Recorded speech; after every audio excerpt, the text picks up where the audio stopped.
I never thought my marriage would fall apart like this.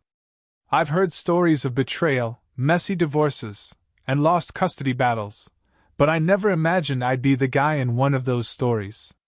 That morning, I was in the kitchen, brewing coffee, same as always. The smell of freshly ground beans filled the air, and for a moment, everything felt normal. Peaceful, even. I was looking forward to the weekend, thinking we'd take the kids to the park, or maybe visit her parents. But things hadn't been normal for a while. My wife, Emma, had been distant. Cold. At first, I thought it was just stress. Life gets busy, work, kids, responsibilities.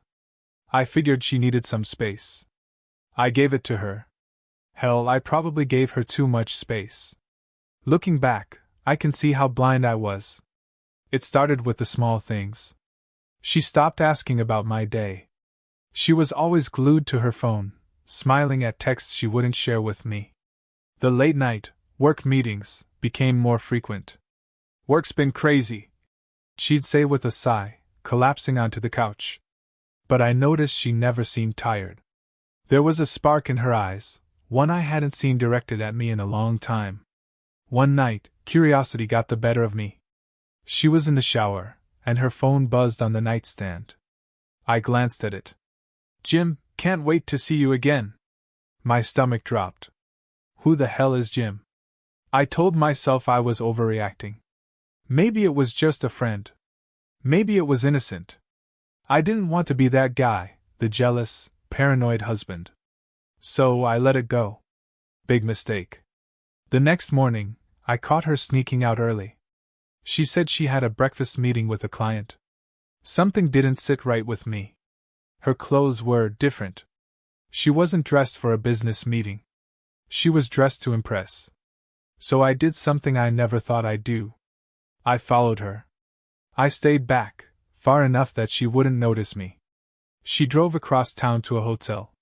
My heart was pounding in my chest as I watched her park, fix her hair in the mirror, and head inside. Alone. Maybe it's a coincidence, I told myself. But deep down, I knew better. I waited for an hour. Then 2. I felt like a damn fool, sitting there in my car, trying to convince myself that everything was fine. That this wasn't happening to me. When she finally came out, she wasn't alone. There he was, Jim. Tall, well-dressed, with that smug grin on his face. They laughed, sharing a kiss before parting ways. I sat there, frozen, watching my wife kiss another man. It felt like a punch to the gut. When she got home that evening, I tried to act normal. I didn't want to confront her yet. I needed time to think. Time to process. But every time I looked at her, all I could see was that hotel. "How was your meeting?" I asked casually. She smiled. "Good. Productive. Liar." That night I barely slept. My mind kept replaying what I'd seen. Her smile. His kiss. I wanted to confront her right then and there, but I knew it would lead to a fight. And fights aren't good for the kids. But I couldn't stay silent forever. The next morning, I woke up before her. I sat in the kitchen, sipping my coffee, waiting. When she finally came downstairs, I looked her straight in the eyes. "Who the hell is Jim?" Her reaction said it all. Her face went pale. Her eyes widened for a split second before she masked it with a confused smile. "What are you talking about? Don't play dumb, Emma." "I know. I saw you yesterday." There it was, the look of guilt. She knew she was caught. But instead of breaking down, apologizing, or even denying it, she crossed her arms and tilted her head, like I was the one who'd done something wrong. "Okay," she said. "So now you know. What do you want to do about it?" That question hit me harder than anything else. There was no remorse. No shame. Just cold indifference. And that's when I realized, my wife wasn't the woman I thought she was. Her words echoed in my head. "What do you want to do about it?" I stared at her, searching for any trace of the woman I married. The woman I had loved for over 15 years. The mother of my children. But all I saw was a stranger, someone cold, distant and cruel. You don't even deny it, I said, my voice steady, though my hands were shaking. You've been meeting him behind my back, lying to my face, and now you're standing there like it's no big deal? Emma shrugged, like we were discussing what to have for dinner. Things happen. People change. Maybe you should have seen it coming. Seen it coming? That was it. That one sentence snapped something inside me. Seen it coming? I've been working my ass off to keep this family together. I've sacrificed everything for you and the kids, and you're telling me I should have expected you to screw around with someone else? Her expression didn't change. In fact, she seemed bored. She poured herself a cup of coffee and leaned against the counter, avoiding eye contact. Look, I'm not going to apologize, she said, taking a sip. You're not the same man I married. You've become predictable. Boring. And frankly, I needed more. More. That word burned through me like acid. And Jim gives you more? I asked, the bitterness dripping from my voice. What, excitement? Passion? What does he have that I don't? She smirked. That damn smirk. It's not about what he has. It's about what you don't have anymore. The silence in the room was deafening. I could feel the rage bubbling inside me, but I knew I had to keep my composure. I couldn't let her see me break. So, what's the plan, Emma? I asked. Are you leaving me? Are you planning to run off with Jim? She shook her head. No. That's not how this works. I'm staying right here. With the kids. This is my home too, and I'm not going anywhere. I couldn't believe what I was hearing. You think you can stay here, in my house, after everything you've done? It's not just your house, she said, raising an eyebrow. Legally, it's ours. And if you think you're kicking me out, you've got another thing coming. I've already spoken to a lawyer. A lawyer. That word hit me like a freight train. She had planned this. She wasn't some confused woman caught in a moment of weakness. She had prepared for this. She knew exactly what she was doing.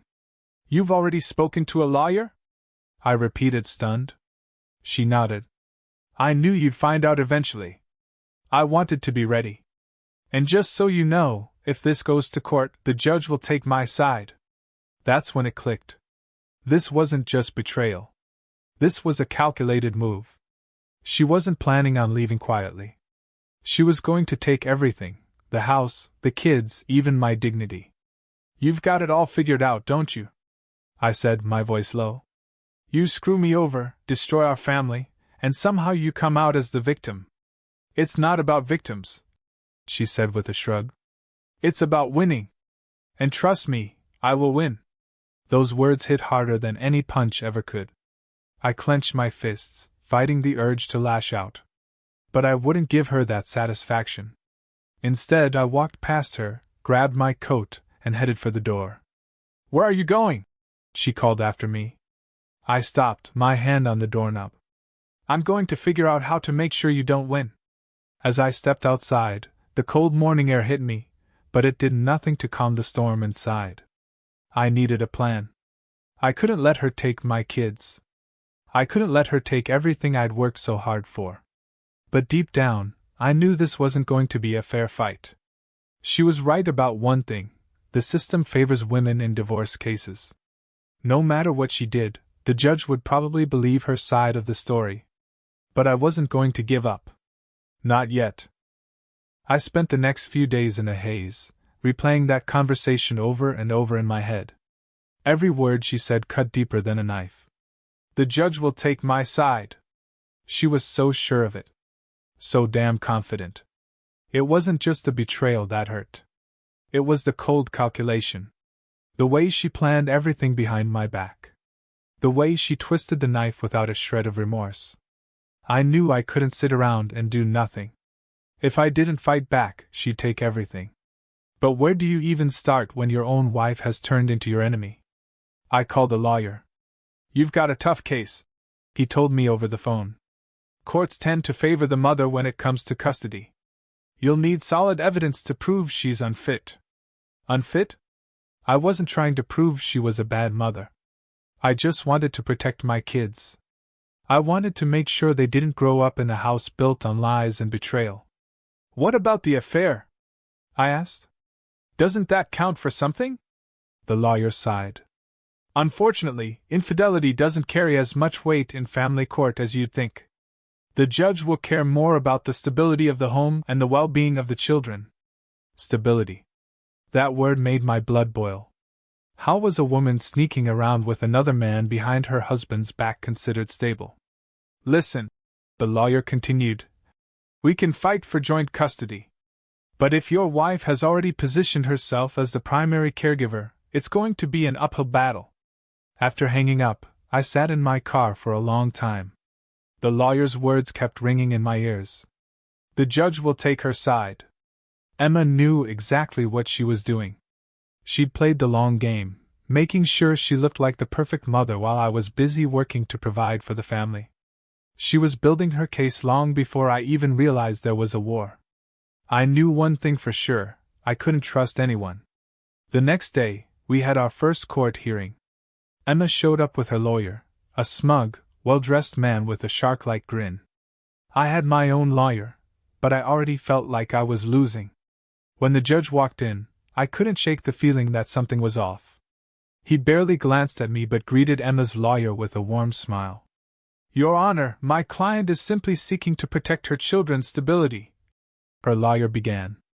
She's been the primary caregiver, and we believe it's in the children's best interest to remain with their mother.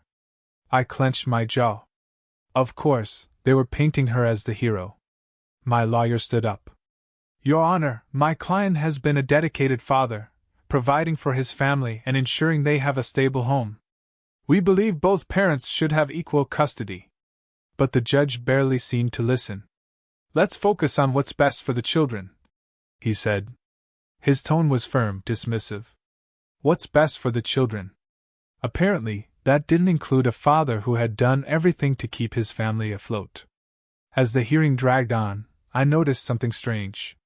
Every time Emma's lawyer made a point, the judge nodded along, almost as if he'd already made up his mind. And then it hit me. The judge knew her family. I couldn't prove it, but I'd heard whispers before. Her father was a well-connected man in town, with ties to politicians, business owners, and apparently judges. They're going to bury me, I thought. When the hearing ended, I walked out of the courtroom, feeling defeated. Emma didn't even look at me. She walked past, her lawyer by her side, both of them whispering and smiling like they'd already won. But just as I was about to leave, I felt a hand on my shoulder. It was Emma's lawyer. A little advice, he said with a smirk. It's best to settle this quietly. Fighting will only make things worse for you. Is that a threat? I asked, my voice low. No, just a friendly warning, he replied, tapping his briefcase. Sometimes it's better to walk away with what little dignity you have left. I watched him walk away, his words echoing in my head. Walk away. Lose everything. Let her win. No. I wasn't going to let that happen. But the question was, how do you fight a rigged system? I sat in my car outside the courthouse, gripping the steering wheel so hard my knuckles turned white. My mind was racing, and my heart felt like it was going to explode from my chest. Settle quietly. It's best to walk away. The judge will take her side. The lawyer's smug words echoed in my head, over and over. I couldn't let it happen. I couldn't let Emma and her lawyer take everything from me. I'd already lost my marriage. I wasn't about to lose my kids too. But as I sat there, thinking about my next move, my phone buzzed on the passenger seat. It was an unknown number. I hesitated for a moment, then picked it up. Hello? There was silence on the other end. Then, a voice I didn't recognize. Calm, controlled, and deeply unsettling. You need to back off. I frowned. Who the hell is this? The voice chuckled softly. Let's just say I'm someone who cares about your kid's future. You keep pushing this custody battle, and things will get complicated. My blood ran cold. Is this Jim? I demanded. You have the balls to call me after everything you've done? The voice on the other end didn't deny it. Instead, he chuckled again. I'm not here to argue, buddy. I'm here to give you some friendly advice. Walk away. Take the deal. Or you'll lose more than just your kids. My mind was spinning. Was this guy really threatening me? Was he serious? Are you threatening me? I asked, my voice steady despite the rage boiling inside. Threatening? No. Just giving you a reality check, he said. Emma's already won. The judge is on her side. The system is on her side. You can fight all you want, but in the end, you'll be broke, homeless, and alone. So why bother? I clenched my teeth, trying to keep my composure. You think I'm just going to give up? Let you walk away with everything? You don't have a choice, he said. But hey, don't take my word for it. Keep fighting. See what happens. Just remember, you've got a lot to lose. Your kids deserve better than a father who can't let go. The line went dead. I sat there, staring at my phone, the dial tone buzzing in my ear. My hands were shaking, but not from fear. From rage. This wasn't just about the custody battle anymore. It wasn't about Emma or the judge or the legal system. This was personal. I went home that night, barely holding it together. The house felt empty, even though the kids were upstairs, playing quietly in their rooms. Emma was in the living room, scrolling through her phone like nothing had happened. Have a good day in court? She asked, not even looking up. Who the hell is Jim? I asked, standing in the doorway. She froze for a split second. Just a heartbeat. But it was enough to confirm what I already knew. I told you, she said calmly, setting her phone down. This isn't about him. It's about us. About what's best for the kids. Bullshit, I snapped. He called me today. Told me to back off. Told me to walk away. Emma's face remained calm, but her eyes betrayed her. She knew more than she was letting on. You're paranoid, she said, shaking her head. You've always been paranoid. Maybe that's why things fell apart. I stepped closer, lowering my voice. You think I'm just going to sit back and let you take everything? Let your boyfriend threaten me? He's not threatening you, she said, her voice icy. He's protecting me. And the kids. Protecting her? I laughed bitterly. You think this is protection? This is manipulation. And you're letting him do it. She stood up, crossing her arms. I'm doing what's best for my children. You should do the same. That night I barely slept. I lay awake, staring at the ceiling, replaying the conversation in my head. Jim was more than just a fling. He was involved in every part of this, the court case, the threats, the manipulation. This wasn't a divorce anymore. It was a war. And I wasn't about to lose. The next morning, I made a decision. I'm going to fight back. But not the way they expected. If the system was rigged, I'd find a way around it. If the judge was on her side, I'd expose it.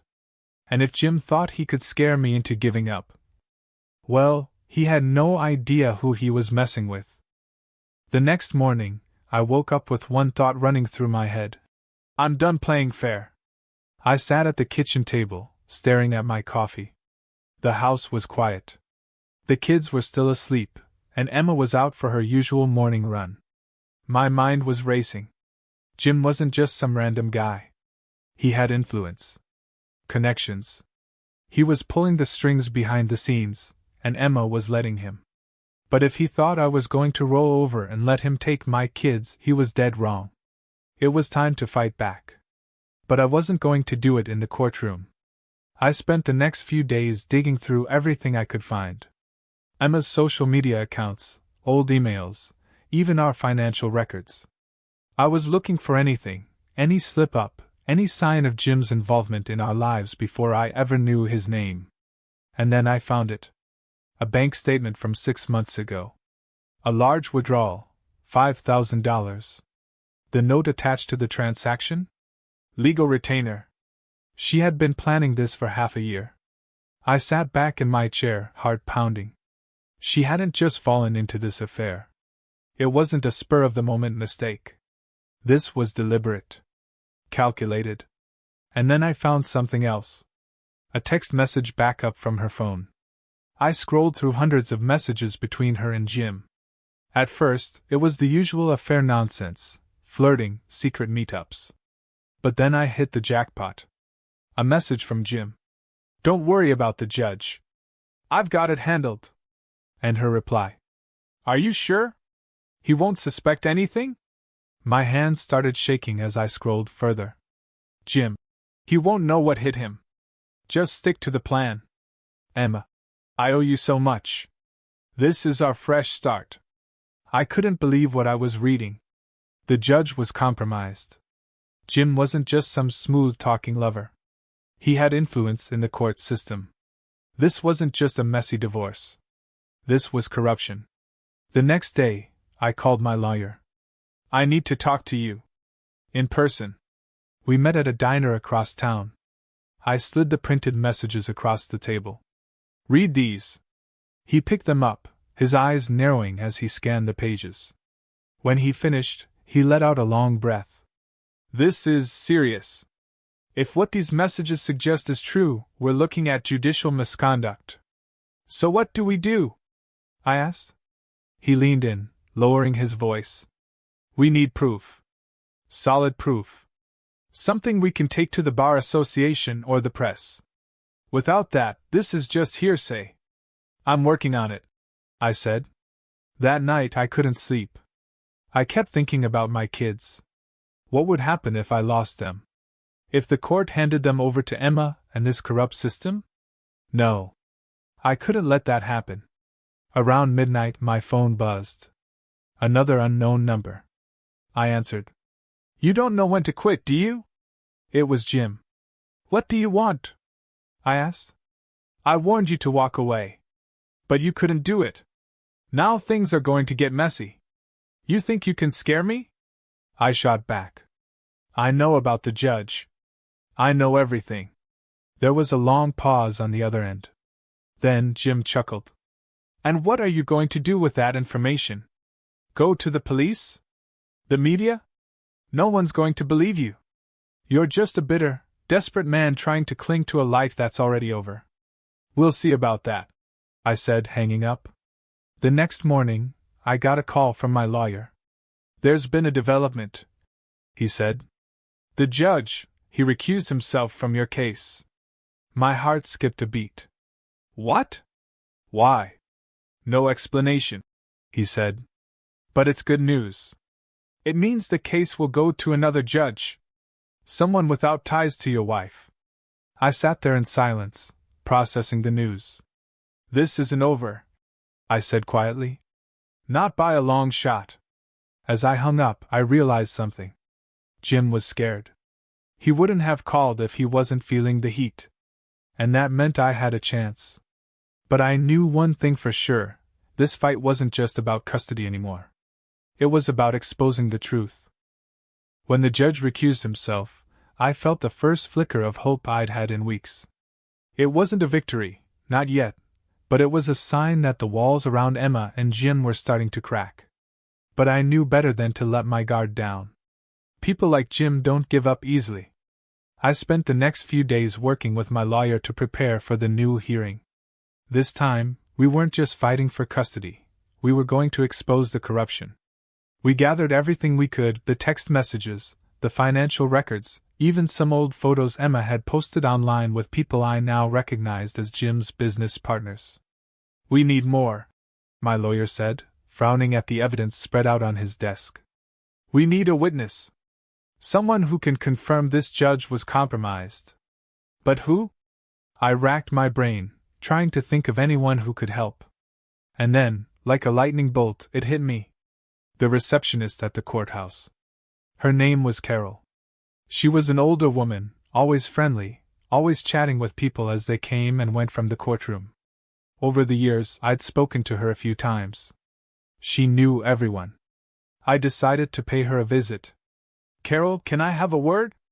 I asked, catching her during a quiet moment at the courthouse. She looked up from her paperwork and smiled. "Of course, dear.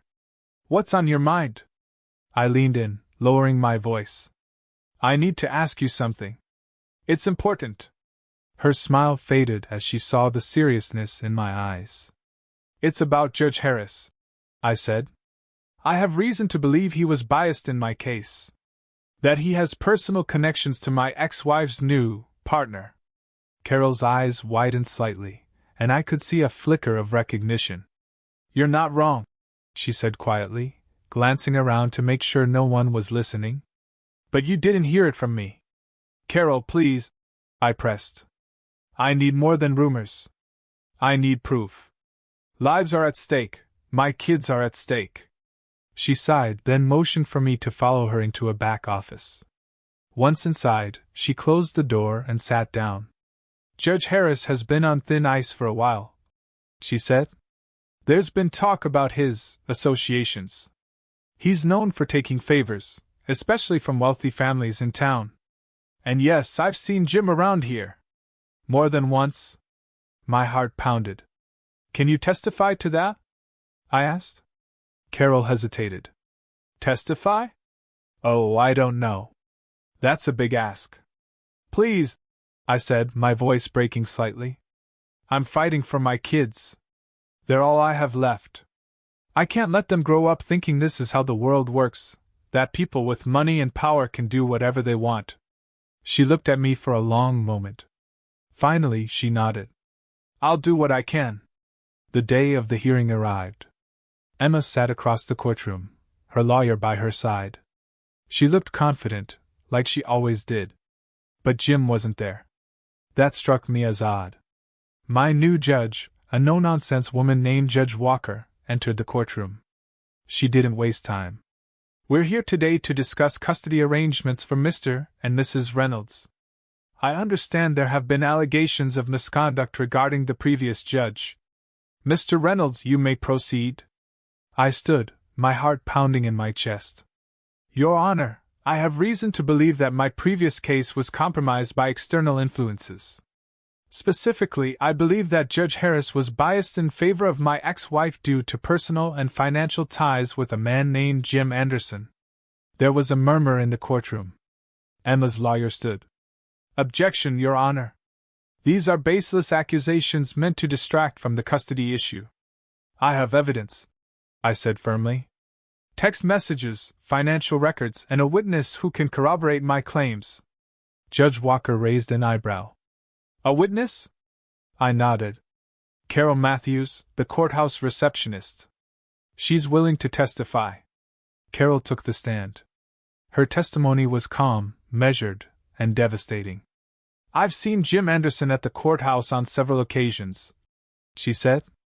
He met with Judge Harris privately on more than one occasion, including shortly before Mr. Reynolds' custody hearing. Emma's lawyer tried to discredit her, but Carol didn't falter. I've been working here for over 20 years, she said. I know what I saw. And what I saw wasn't right. By the time the hearing ended, the mood in the courtroom had shifted. Emma's confident demeanor was gone. Her lawyer looked visibly shaken. The judge called a recess, and I stepped outside to catch my breath. That's when I saw him. Jim. He was standing by the courthouse steps, watching me with cold, calculating eyes. I walked straight up to him.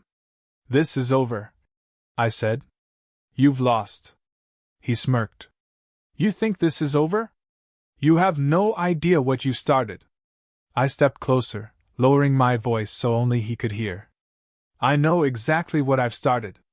And if you ever come near my family again, I'll make sure everyone knows who you really are. For the first time, I saw fear in his eyes. He turned and walked away without another word. The final ruling came 2 weeks later. I was granted joint custody of my kids. Emma's request for full custody was denied. But more than that, an investigation into Judge Harris had been launched. It wasn't a perfect victory, but it was enough. As I stood outside the courthouse, watching my kids run toward me with open arms, I felt something I hadn't felt in a long time. Peace. I wasn't the same man I was when this started. I'd lost a lot. But I'd also gained something far more valuable. The truth. And I wasn't afraid to fight for it anymore.